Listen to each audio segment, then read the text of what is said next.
Welcome to Follow Your Curiosity, where we explore the inner workings of the creative process. I'm your host, Nancy Norbeck.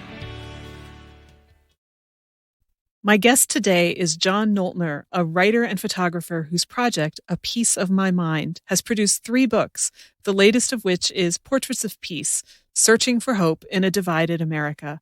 John's freelance photography career took him all over the world for a variety of national magazines, but the 2008 recession, along with his increasing awareness of the growing divide in American society, called him to explore both the breadth of human experience and the things we have in common but tend to lose track of thanks to the relentless news cycle. I think John will leave you feeling much more hopeful about our world and how you might do your part to bring us closer. Here's our conversation. John, I am so grateful that you made some time to talk to me today because I have a feeling that this is going to be a great conversation. So thank you. I'm looking forward to it. Thanks for having me, Nancy. Sure. So the question that I start with for everybody is how you got your creative start. Were you a creative kid? Did you discover it later on? What's your story? I was a creative kid. And when I say creative, at that age, I was interested in photography. I was interested in music. I was interested in theater.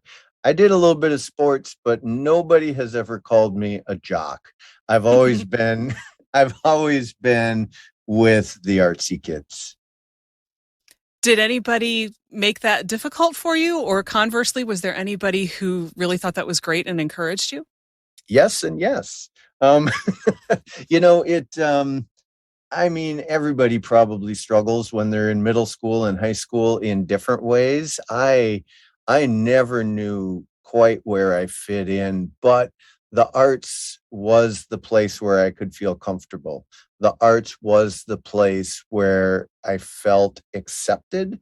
I don't think I was particularly weird, but I had my own, little set of neuroses. And yeah, there were mean people in my school too who made me feel self-conscious about that. And probably some of my self-conscious nature was self-imposed too, just out of sheer uncertainty. But the other students in those arts programs made me feel welcome. The instructors and the teachers made me feel like I had worth and merit. And as I progressed, I received, I had some success at it and received some accolades too, I guess, which also helps one feel welcomed and accepted. Was there anything in particular that those teachers did to make you feel like you had worth and merit? Because I feel like we don't hear those stories often enough. Yeah, I think they paid attention to what was going on in my world. And maybe this is part and parcel of what the arts can do, that it can open you up to this sort of sensitivity. But when I was having an off day, they knew it. When something was going on outside of the band room that was making life difficult, the Sue Sequel knew it, right? And so they weren't even large gestures, but they were just these small gestures that let people know that they were paying attention, that you mattered, that I see you and I hear you, and you're taking up space, and that's good. Those sorts of things in specific made a big difference. And also, I think in particular, my music teachers allowed themselves to be human with us. And again, maybe this is a creative thing, that this range of human emotions that we all experience don't necessarily need to be tamped down, that it's okay to express the joy and the humor and the wit. And it's also okay to express the frustration and that balance of good and bad was really real. And they made room for us to do that too.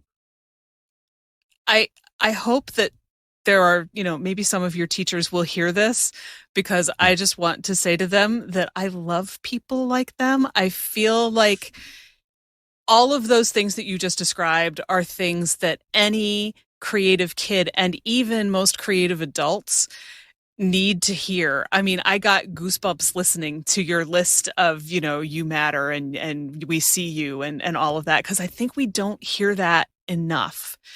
And Yeah. so, especially as a former teacher myself, I love people who do that. I always try to do that for my kids, and I love hearing about other people who do too. Yeah. Yeah. It's something else just occurred to me as you were talking. Everything I still do in my work life is a creative process, but now I work as a photographer and a writer, and those are essentially solitary creative processes. There is something, I think this is maybe part of what helped me feel like I belonged in those settings. There's something really powerful about doing a collective creative process. As a middle schooler and as a high schooler, when I didn't know how to be, when I didn't know how to sort of socialize with other people, this was a thing that was in a sense prescribed for me, but also I could participate in, and it allowed me to be in community with people and create something really lovely together. And I think to a large extent, that's what helped sustain me through those difficult middle and high school years. Yeah, it's a great description. I'm superimposing your words over my experience as a choral singer, and that I think that's absolutely true. Hmm. You have to come together. Everybody has to do their own part inside themselves, but it's definitely a collective effort that all, I don't know, with choral music in particular, probably also with any kind of musical ensemble, you all have to function as a single unit. It's kind of amazing that that even works when now that I'm thinking about it, It really if is, but you blink wrong, you can mess up the whole thing. yeah, but then collectively you create something that is bigger than all of you put together. Yeah, I love that. that's the magic part. Yeah, yeah, that's the magic part. Yeah. So you did all of that in high school, and then how did you go from high school to college to where you are now? Yeah, so because I had some success in music, and because I was you know, I don't know, I didn't question much when I was growing up. I followed a lot of assumptions. You ought to do this, so I guess you do that. You should go to college, so I guess I go to college. I didn't start thinking for myself really until I was a year or so into college, in any sort of substantive way. Um, so I started out as a music major because that's what everybody thought I was going to be. So that's what I was going to be. But realized as much as I loved music, I realized that I didn't want that to be my path.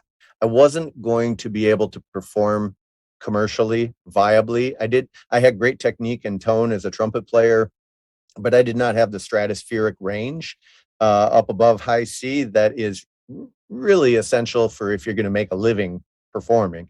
Um, and I didn't really want to teach high school music. I think I would have loved working with the students who really wanted to be there. And I would have despised working with the students who were just there for an easy credit.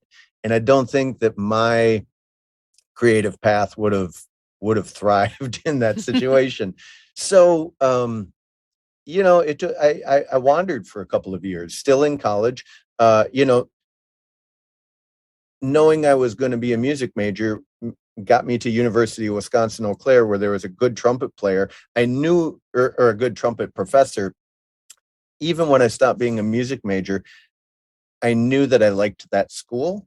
I knew I liked that setting. So I stayed there, but I wandered through some different programs for a while. And eventually, um, I've got a really terminal case of curiosity about almost everything. Let's say a chronic case of curiosity. Let's not extrapolate beyond that. But what I found is that the journalism program and the journalism path allowed me the opportunity to explore all sorts of different things. If I was interested in, I don't know, clowns, I could go write a story about clowns and dig into that a little bit. If I was interested in kittens, I could write a story about kittens.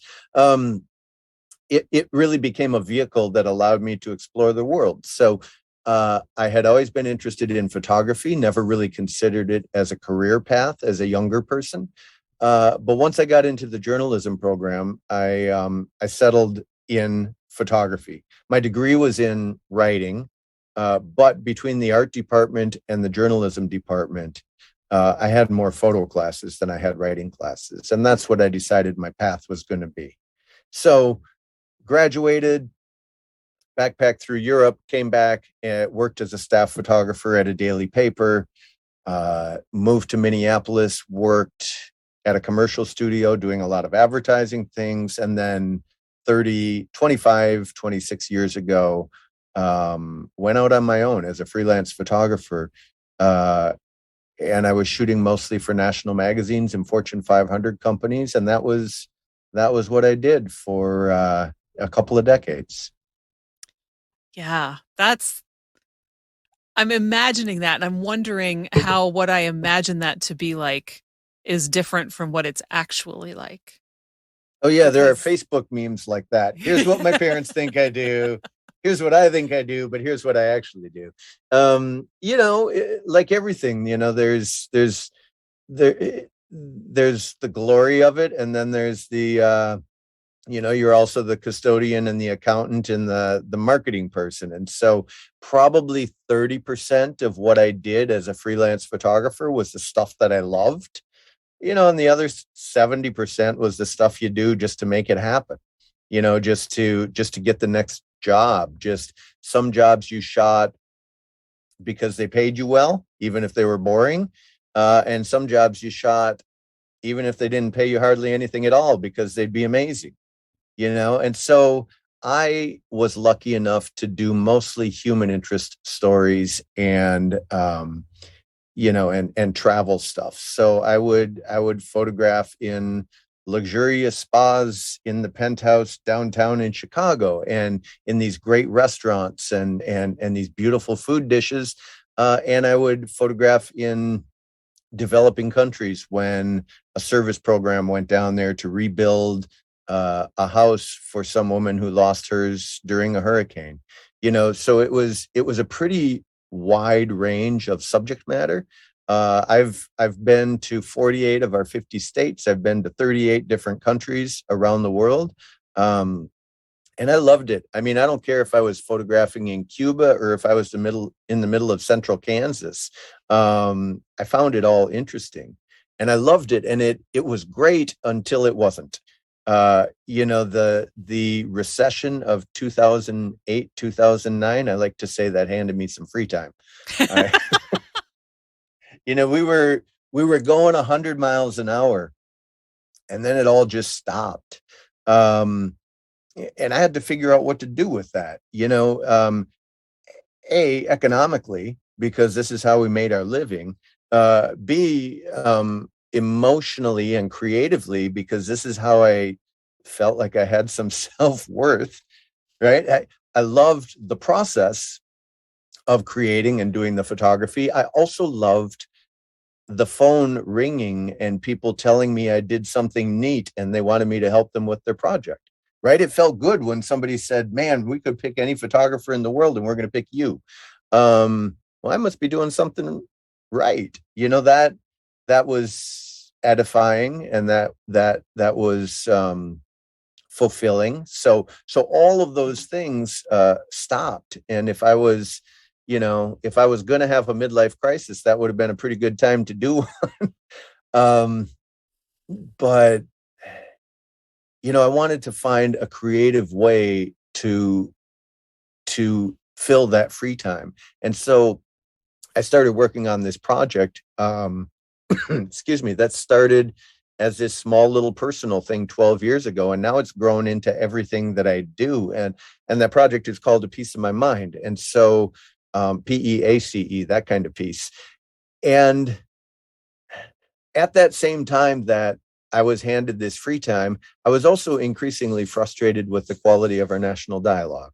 I was concerned about all the things that ask us to look at what can separate us, if it's politics, ethnicity, religion, gender, class, whatever. By the way, it hasn't gotten better in these last 12 years. No. Uh, but but I wondered if there was something I could do with my photography and storytelling instead to remember what connects us, to try to rediscover that common humanity that we all share. And so I just started talking to people.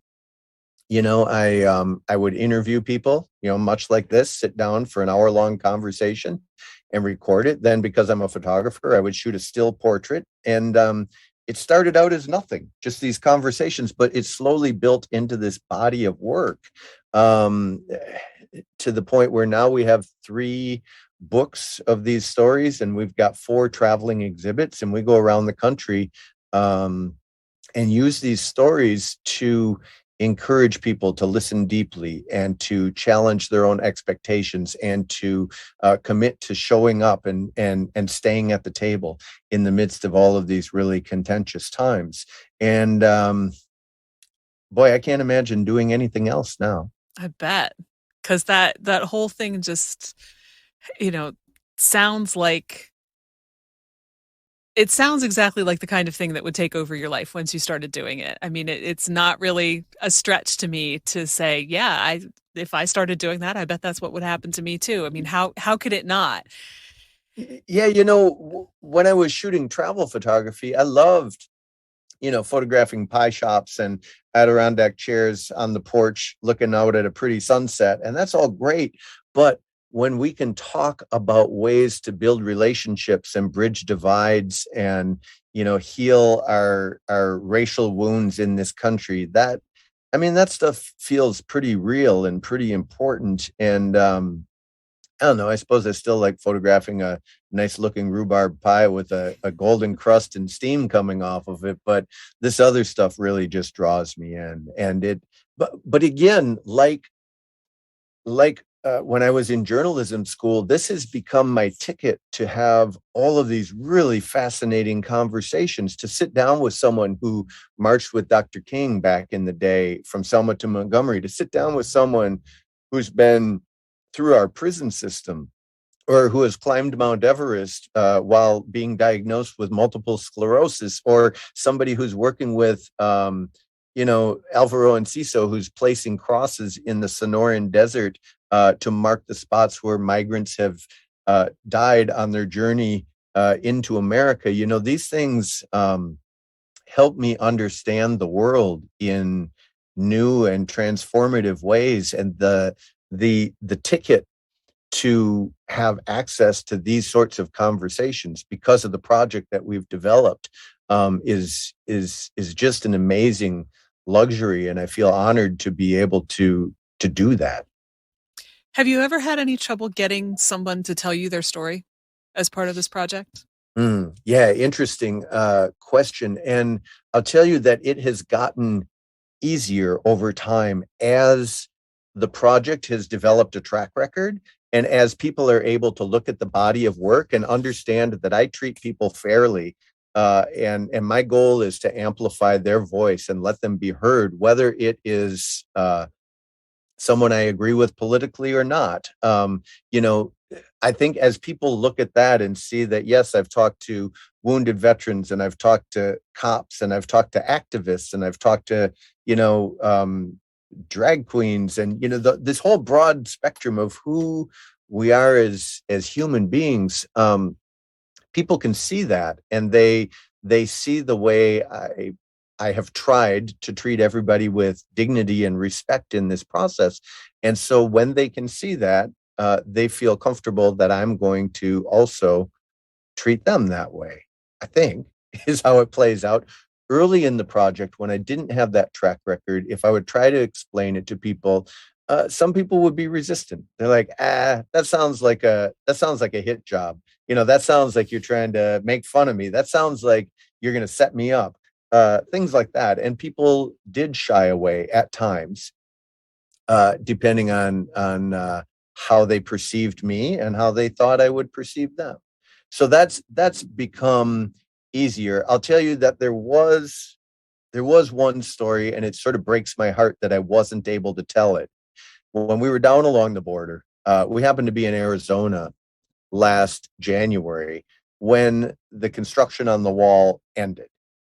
And we just east of Nogales, Arizona, we found the place where construction ended, and we were able to drive out there with our 4-wheel drive and could see where that wall went from a 30-foot steel plate to 4 strands of barbed wire out in the middle of the desert. And I interviewed a border patrol agent and activists and asylum seekers and ranchers, and we were camped next to a guy from Minnesota, where I'm from, who had driven his family down so that he could work construction on the wall.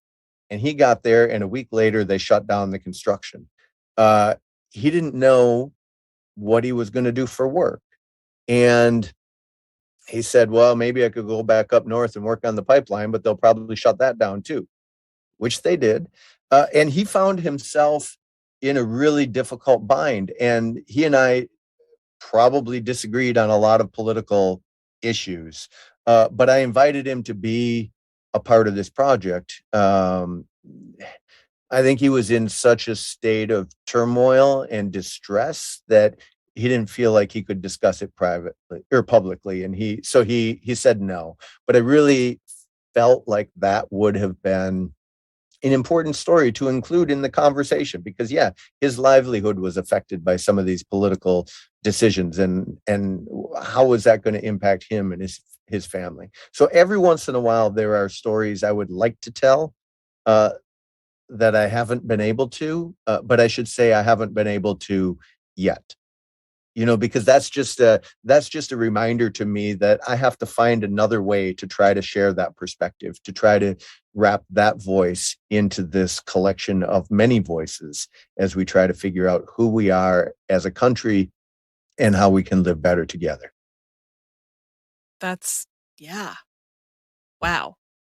So let me just pile on that a little bit and say that there are several times in the development of this project where people have pointed out to me my own blind spots or my shortcomings. There was an Ojibwe woman after a talk that came and said, well, why don't I see any indigenous voices in this project? Do I not matter? At which point I, as the artist, could either become defensive and say, hey, this is my project, don't tell me how to do this, or I could be a reasonable human being and respond by saying, oh man, you're right. That is an unfortunate oversight on my part.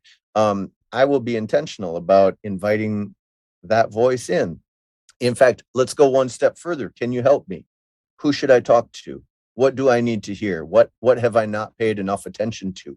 A mother with a child with a disability who said, I don't see anybody in your project who has a physical disability. Why isn't our voice being heard here? At which point I have to say, you're right. And I'm sorry. I'm going to try to do better. And let's see how we can figure this out together. That's an ever evolving thing. So I joked about, a drag queen earlier.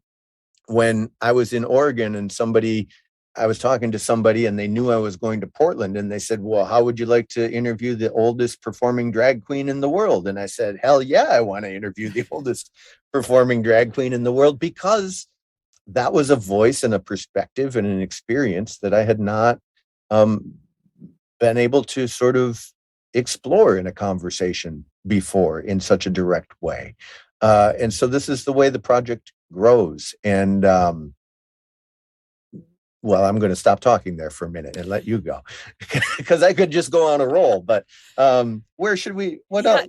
I'm just thinking that this feels like the most profound and unexpected educational journey anyone could take. Because you're constantly exposing yourself to all of those things, and you're making that intentional choice to say, I want to hear stories from people that I wouldn't have thought of, and also having to admit that you might not have thought of them, but also people that I disagree with. I mean, that is a level of awareness and consciousness that way too many of us don't have. And I think also the lack of it contributes to the problem that you're trying to address. Yeah, without a doubt. We get surrounded by people who look like us and work like us and live like us. And, you get in that bubble, and pretty soon you don't even know what you don't know. And and that you get used to that. I mean, you get numb from that, but you don't know that you've gotten numb. And so you're right. This has been a journey of discovery, of sort of peeling back these layers and then going, oh my God, what else don't I know? Oh my God, what else is there out there? I mean, I am the poster child of privilege, right? I am a middle-aged white guy from middle America with, 2 kids and, lived in the suburbs. And well, now I live in a van, but I am the poster child of privilege. So, uh, and very often I'm interviewing people who don't share that same level of privilege. But the question for me is twofold. One, what do I do with that privilege? How do I use that in service to the bigger world? And two, how do I make sure that as I'm sharing these other stories, that I do it with integrity, and I do it in a way that minimizes my filter and amplifies the voices of the people who sometimes uh, don't get heard in mainstream America, these ideas that don't get heard in mainstream America as clearly as they should. Yeah. So how have you taken that on? I mean, what turns out to work for you with that Uh, particular endeavor or part of it? yeah, yeah, it's an organic process. I am more artist than I am uh analyst, I guess. But it becomes an act of deep listening, of paying attention, of reading the room, of finding ways to ask difficult questions gently, so that it um acknowledges and preserves the dignity of the person that I'm engaged with. When I edit a story, I probably uh, agonize over that process more than is necessary. But again, I want to make sure that I am reflecting this person's story as they would want to be reflected in the world. And um, my my single best gauge of success is really the feedback I get from the subjects. And they universally say one of two things. They either say, yep, that's what I was trying to say that day, or you made me sound smarter than I thought I was on that day. It so I wear that as a badge of honor that the people who I've interviewed, the stories that we share, that they feel again seen and heard and valued, that they can look at it and say, yeah, that is he sees me, that is who I think I am. And that's really my only measure, but it's a constant process of self-reflection and quiet assessment and honest uh revisiting of things, to making sure that you're hitting the mark. It is more of an art than a science, but it takes attention and it takes time. Yeah. It's a very deliberate process. It's not something you can just kind of phone in. No, it isn't. And let me add one more thing onto that, which is when I was putting together my second book. So my first book was all stories from Minnesota, where I was living and working.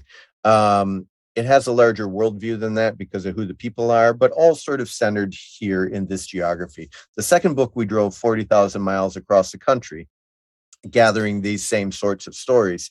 Um, and when it was time to find a publisher, my first book was self-published. I really thought maybe I had enough of a track record, I'd find a publisher for that second book.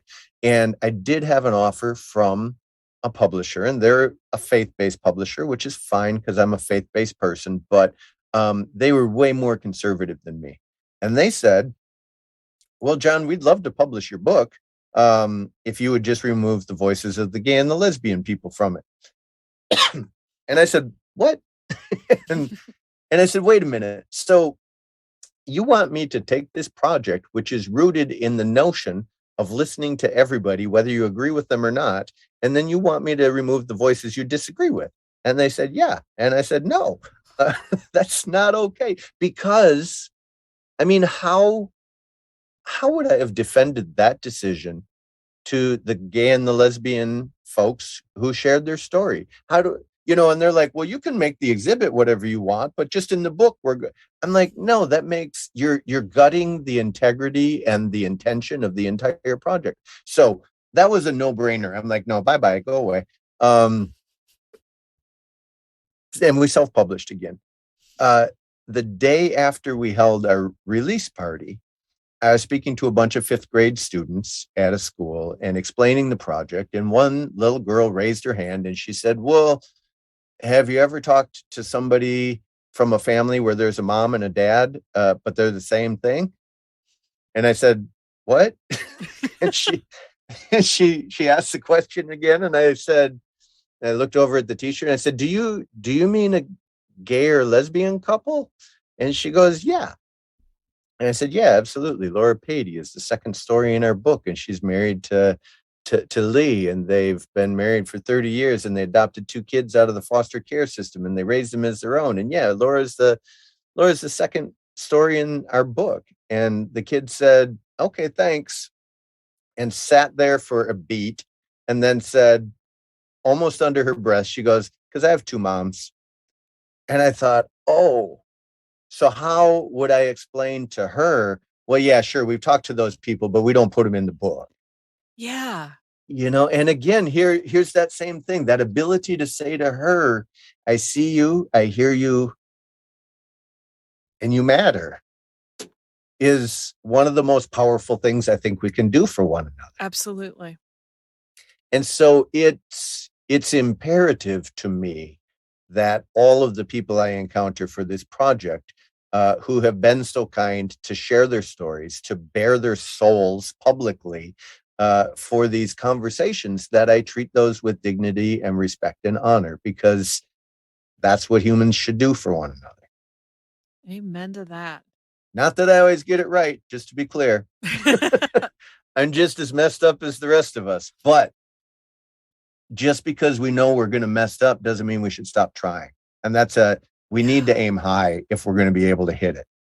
Yes, absolutely.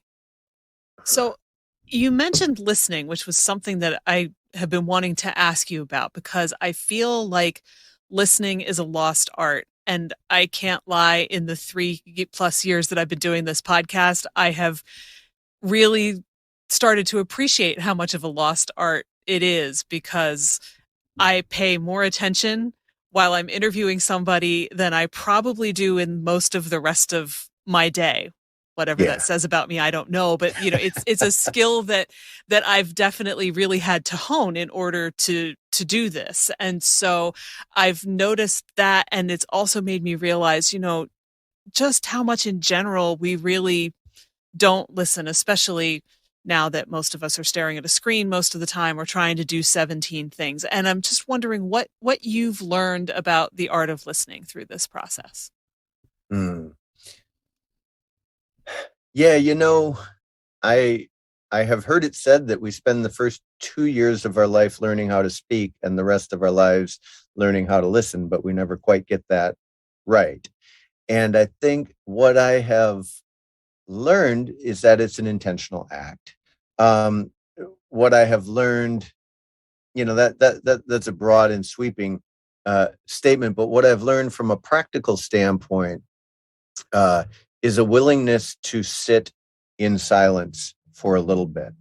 I have learned to let go of the need to respond immediately and leave that dead space, because sometimes if you speak too quickly, you're going to step on that beautiful next thing that somebody's going to say. I've learned that if you sit there quietly, people squirm a little bit, and then that sounds manipulative, but and it's not, but it is an opportunity for them to dig a little bit deeper, to look a little bit further, and fill that dead air with something else. And so often that something else is the most powerful part of the conversation if you leave the space for it to unfold. You know, in that process of listening, like what you're doing, it's important to ask good questions. But if you worry too much about what's my next question, what's the next thing, um, you can lose your focus too, right? Then you're not actually listening. But my favorite questions have become just, what do you mean by that? And tell me more. I know that's not a question, but it's a statement. Tell me, it's an invitation. Um, because people will, you ask, what about this? And they say that, and that's the end of their answer. But there's more. And if you just dig in a little bit and you make the space for them to share more, people, if they feel like you're paying attention, people will share powerful things. And so I have learned the patience to do that. And I have also learned the humility to uh, admit when I don't know what to do next. When when I'm in a really difficult conversation with somebody who's sharing a particularly painful story, if I'm sitting with a woman who is sharing a story about, sexual violence, and having to try to heal from that, again, as a middle-aged guy, there are times when I've just had to say, I got to be honest, I don't know where to go from here. I don't know how to respond to that story that you just shared. What else do I need to know? What else should I be thinking about? Or where do you want to take this? And that humility to say, I'm human too, and I'm stuck. Help me understand. Um, that can be a really powerful way to connect. I think if we expect other people to be vulnerable with us and let their guard down with us, and if we're on, I mean, that's when deep connection happens. Um, then we have to be willing to be vulnerable like that on our side. I mean, you can't sit up on a big pedestal and with a fancy tie and your clipboard and hope that someone's going to be real and authentic with you. You better give some of that back in the process. Yeah. Yeah. It's a That was a two-way long street answer for to your sure. question, It wasn't was a it? great answer. And I love that, the whole what do I need to ask? I don't know how to respond, tell me what more there is. It really goes back to what you were saying when people would say, why am I not represented here? It's really a very similar kind of listening. It's not just listening to the story, it's listening to where I don't have the frame of reference and need to know more in order to do the whole job better rather than just I want to know your particular tale. I mean, there's really two kinds of listening in there, and I think that it's good to talk about them both. Yeah, and I think, I mean, there can be something extractive about the process if it's done poorly. There can be a way to strip mine a conversation that leaves, the landscape devastated. Or there can be a way to have a holistic engagement so that everybody is a little richer for it in the end. And, nobody owes me an explanation of what it feels like to be Black in America today. But if that's a conversation they want to have, I want to hear it. I want to engage and I want to explore it with them. And so in our conversations, I don't demand. I invite. And if it's a place a person wants to go, then I want to go there too. Um, you know, there was a woman who, oh man, names. Sometimes there are so many names in my head. Nat is, an artist and a mother and an activist and a circus performer and a sex worker and specifically a dominatrix. Um, I knew that going into the conversation, but I don't lead with that when we start the conversation. That's not the right way to have a meaningful conversation. I go into every interview, and my first question after tell me how to say your name and where are we sitting today, my first question is, if I didn't know anything about you, what would you want me to know?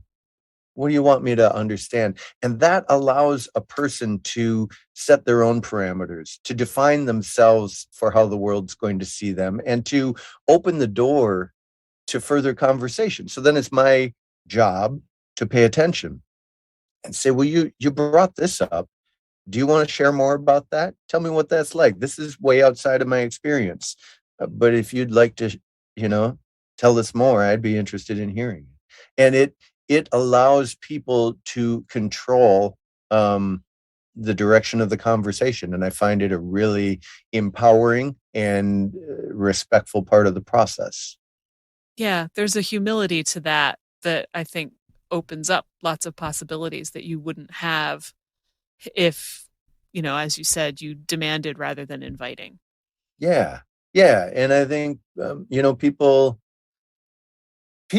have people walk around this world with innate wisdom in them that they really want to share. Yeah, man, I've had all these experiences and I want to, share them with the world. We don't always have the opportunity to do that. So if we can create a platform where that can happen and a venue where that can unfold, I think people find that really powerful.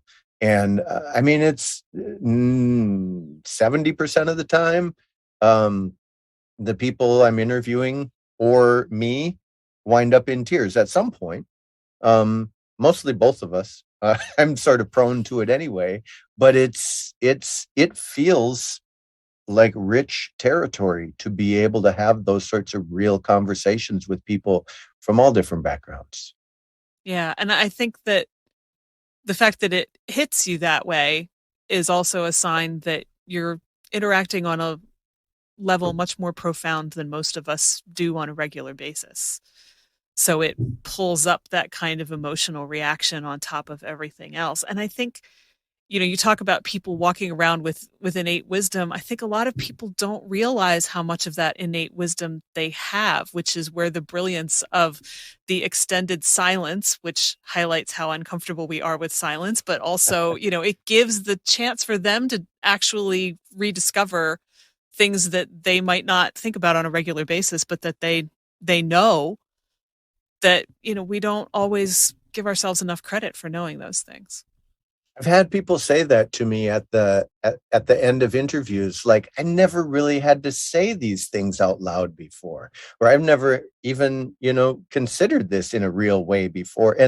And when that happens, when we're forced to articulate these ideas, I think it helps uh, develop clarity around them in our own minds. I mean, certainly I walk around with fuzzy notions in my head all day long, and I think I know how I feel about this, that, or the other thing. But until I have to say it out loud, um, they can live in this amorphous, nebulous state in my head.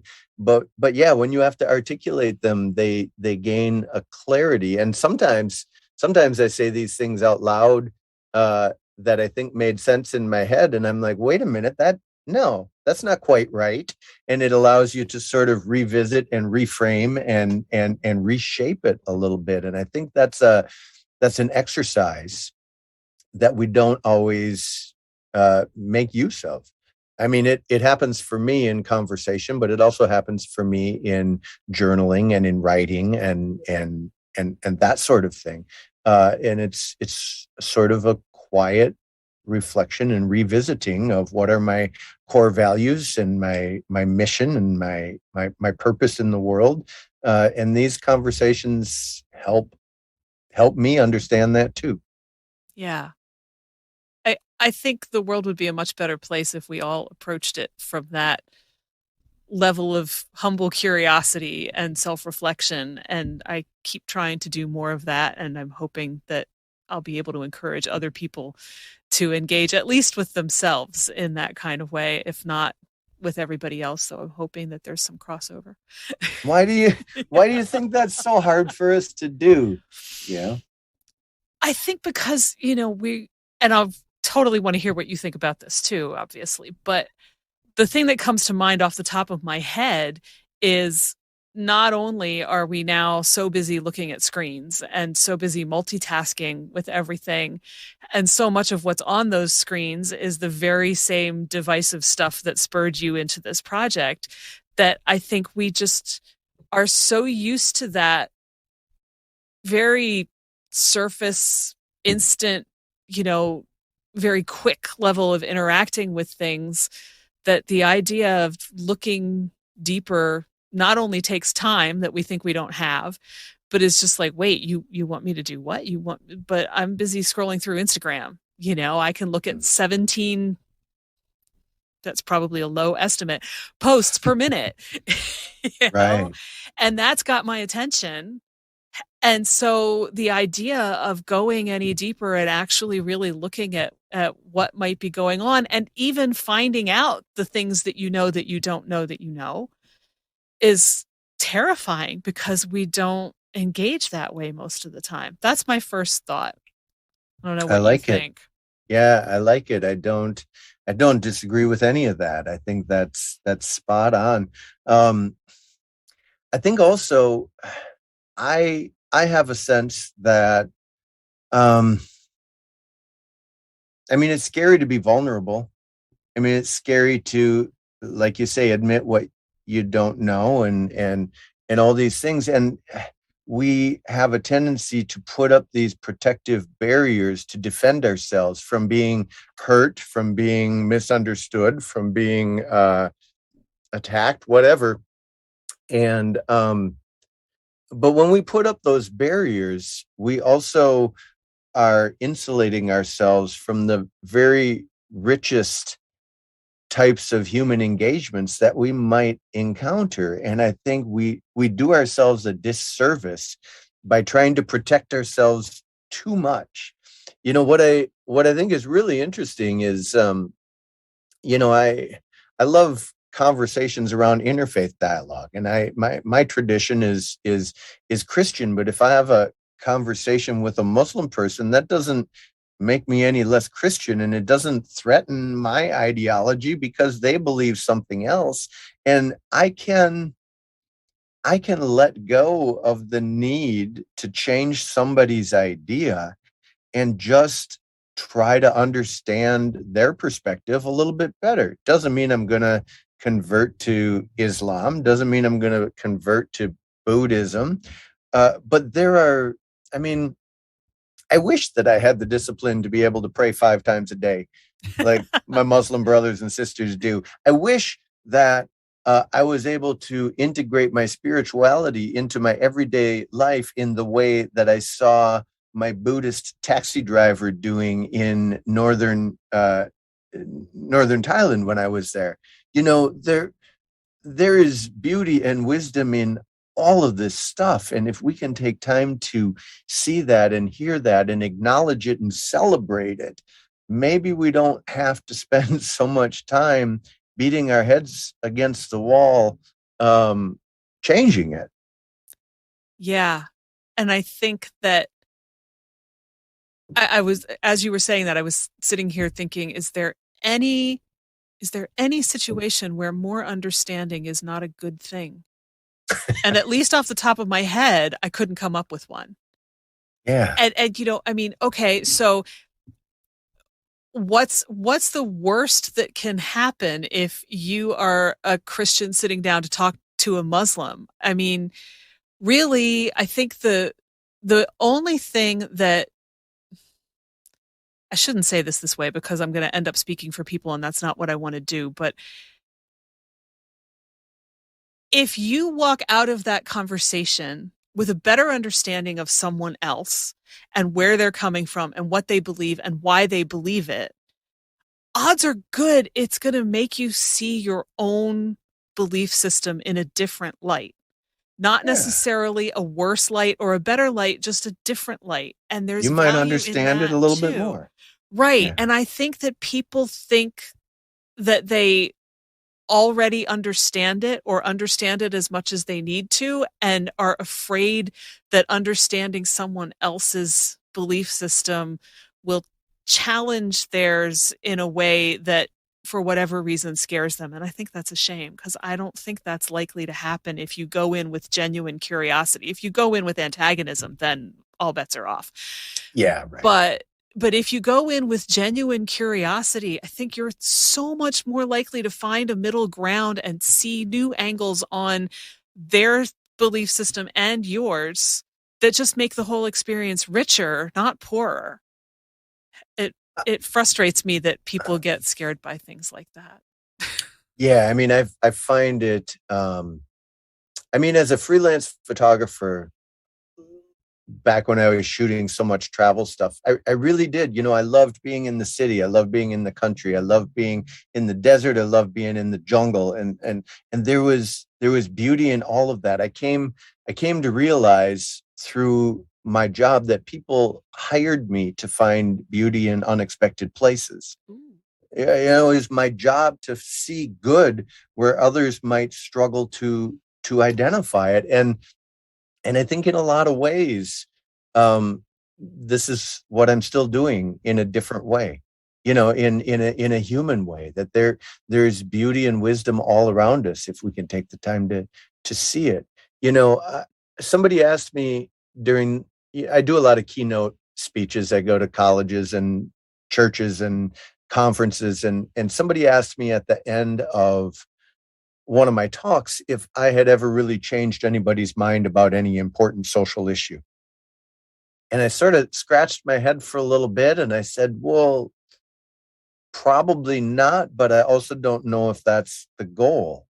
The goal is not to convince someone to believe something else. The goal is for us to engage together. And hopefully I will come to realize that that other person is not the enemy. And they will realize that I'm not the enemy. And that actually there's maybe some humanity that wells up in between the two of us. And we can at least acknowledge that about each other.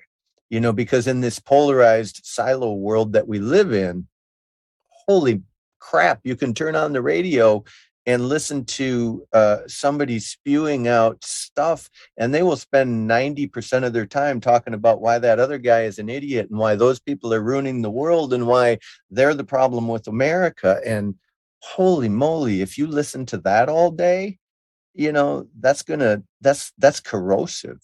Mm-hmm. And if we can spend some of that energy recognizing some subtle difference and some nuanced truth in between us, and recognize that we may disagree, but you're not my mortal enemy. You know, I think that might work out pretty good if we tried some of that. Yeah, what a concept. What a weird idea. And I mean, I mean, I get as frustrated as anybody. And when I turn on the television, I feel hopeless just like everybody else. But then I go out and I talk to more people in person, especially if there's someone that I think is irritating, or some group I'm struggling with, some idea that I'm struggling with. I sit down and I talk to somebody and I do an interview and I come away going, all right, the world's not going to end. We might be okay here. We can find a way through this. And but but if I sat in those echo chambers and I filled my head with that stuff, I mean, I think it will suck all of the hope out of you and do nothing to work towards a pragmatic solution. Yeah, and I think that's an intentional choice, just like the listening. And you have to decide, this is not how I want to spend my time. I want to spend my time focusing on something that is more productive, brings me more hope, makes me feel better about the world. It's probably not scrolling through 17 Instagram posts in a minute. A minute, right, right. You know? And Well, oh, you go.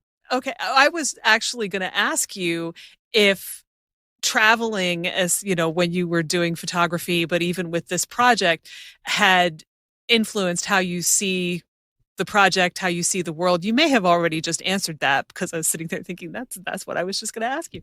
But I don't know if you have anything else to add to that or not. Yeah, I have a couple of things to add to that.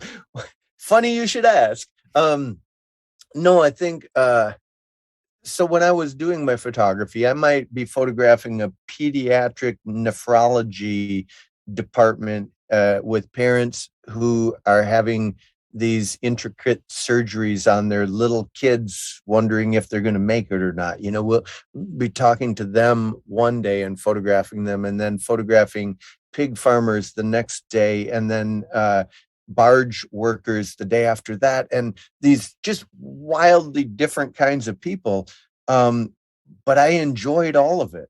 Like, it was rich and interesting, and so I think it helped me understand that there are all of these different worlds out in the world.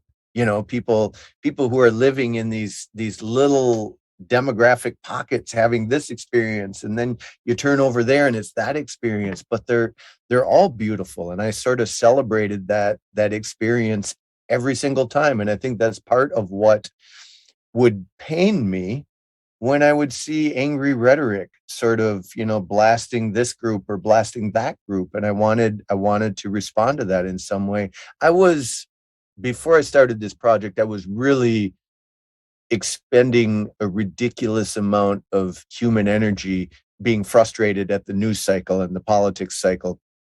Then I was doing a travel assignment for the New York Daily News, and I was photographing in Sedona, Arizona. And the travel story concept was Earth, Wind, and Fire, the old band. But our version of Earth would be hiking through the landscape in Sedona. Wind was traveling in a hot air balloon over the desert at sunrise. Fire was a spiritual quest. And this, which is more new agey than I am, but this spiritual quest, we hired a guy named Rahilio who led my wife on a dream journey. So she's laying on the rock and he's playing a drum over her. Unfortunately, it was at this beautiful place called Airport Mesa, and there were like 50 other people watching the sunset and looking over at Karen, watching her have her dream journey, which can be a little distracting when you're trying to have a dream journey. Yeah. But so she maybe didn't have the profound epiphany that I did, but as I was photographing, I'm listening to what Rogelio is saying, and he said this thing that I'm pretty sure I've heard before, but at that time and place, I heard it anew. And he said, don't work against the things that you hate, but work for the things you love. And this light bulb went off in my head, and I'm like, oh, because I was struggling against this anger and divisiveness that I saw. Rather than yelling back at that anger and divisiveness, I thought, well, what if I create the antithesis of that? What if I create this calm and respectful space where we can have conversation across difference? And that was really the start of A Piece of My Mind. And I think that saying, which probably everyone in the world has heard, I don't know, but I heard it new that day. Don't work against the things you hate, work for the things you love. And it was just a sea change for me. Yeah. Because all of that divisive stuff is all about focusing on what you hate. Yeah, it is. It Yeah. is. And when you look for it, you see all sorts of it. Things to hate. But it turns out when you look for the good things, when you make that a practice, you start seeing all sorts of that. And A Piece of My Mind is not about hiding from the difficult realities of the world. It's not about burying your head in the sand and, singing about daisies and rainbows. It's about an honest assessment of the struggles that we have, but approaching it with grace and hope and belief that something better is possible. So this last year and a half, Karen and I sold our house where we lived for 30 years in Minnesota, and we bought an RV and we hit the road to dig into, to continue to gather stories and to dig into some of this really challenging social stuff that we're dealing with. And so we're I mean, we're going into the middle of it. So we're going down along the border to talk about immigration. We're going into Mississippi to talk about relocating Confederate monuments. We're going into northern Minnesota to talk about indigenous sovereignty. We're going into Skid Row to talk about housing security. We're working with veterans around PTSD, and these really difficult, challenging issues, but always looking for people who are finding creative solutions to these really complex challenges. Always the belief that we can amplify these stories of success in the hopes that we can use those as our roadmap and as our model for how we move forward. And it's all of these things are a slow process. You don't fix the world with one more interview. You don't fix the world. But if you can shift the needle a little bit, if you can help one person feel seen, if you can help one person realize that they're not alone in their experience, that other people have been through this too, offer people some little life raft to hold on to get through to that next day. I mean, I can't change U.S. policy toward what Russia is doing in the Ukraine, but I can have a conversation with somebody who has been a refugee and talk about that experience of what happens when your whole world falls apart in a heartbeat. Maybe we can even shift somebody's heart to say, boy, maybe we should make room for a couple of those people in our community, because, man, I'd hate if that happened to me. These small, little, persistent changes, I think, they're the only things I know how to control. Yeah, but it's a beautiful thing to try to control. Yeah, a little bit. Yeah. And I will, be putting all of your links and everything in the show notes so that everybody can come follow you and see what you're up to, because I certainly want to keep tabs on what you're up to at this point. Oh yeah, we're on all the things, all the well, no, I don't know how to do TikTok. I don't know how to do other things that I don't even know the name of, but Instagram and Facebook and Twitter. And, we're super excited about our new van, whose name is Vinny. Because we also love art in our family, and our Van Goghs. It's Vinny Van Gogh. I know it's totally dorky. I apologize, but you can see how we've outfitted Vinny and where we're going next, and the stories that we want to explore, all in the hopes that we can figure out how to live better together somehow. That's fantastic. So I know you need to get going, but I want to ask you one other question, which, in a way, I think that anybody who really wants to dig into this can find lots of these throughout this interview. But I've started adding journaling prompts to the pep talk episodes that I release in between interviews. And since you ask a lot of questions and you've asked lots of good questions here so far, I'm wondering, what question do you think that we should be asking ourselves but are not? That's interesting. And let me preface my response by saying, as we travel around the country and we do programming in these different places, I have a couple different formats, and we do these long form interviews with people, but we also, at conferences and colleges and community centers, we set up these sort of pop-up studios, and we ask a prompt and we ask people to respond in 25 words or less. And we shoot a black and white portrait and we combine their picture with their words. And by the end of the day, like these long form interviews, I can only do one a day, a couple a week. These pop-up studios, if we do a day, we might get 40 or 50 or 60 responses from people. We did this at the intersection of 38th and Chicago, in Minneapolis, right after George Floyd was after George Floyd was killed. And we just asked people, what do you want to say? And created an open forum, a public art setting for people to share their thoughts. We worked with veterans around PTSD, and we said, well, what do you want the world to understand? We just worked with college students and asked, what gives you hope? So we'll change that prompt. But one of my favorite questions that we've asked recently is just, what sort of world do you want to live in? And I think I would offer that as a prompt, and people can bring to it whatever they want. But, I think it's really important when we answer that question to also ask ourselves, are your daily activities leading towards that? There's so often a disconnect between what we say we value and how we live our day-to-day lives. So ask yourself very honestly, what sort of world do you want to live in? Do you want to live in a world where people are yelling at each other? Do you want to live in a world that tears people down? Do you want to live in a world that finds a way for all people to thrive?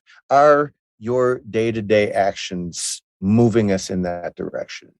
So I guess that's a two-part question. It's a two-part question, but it's a two-part question.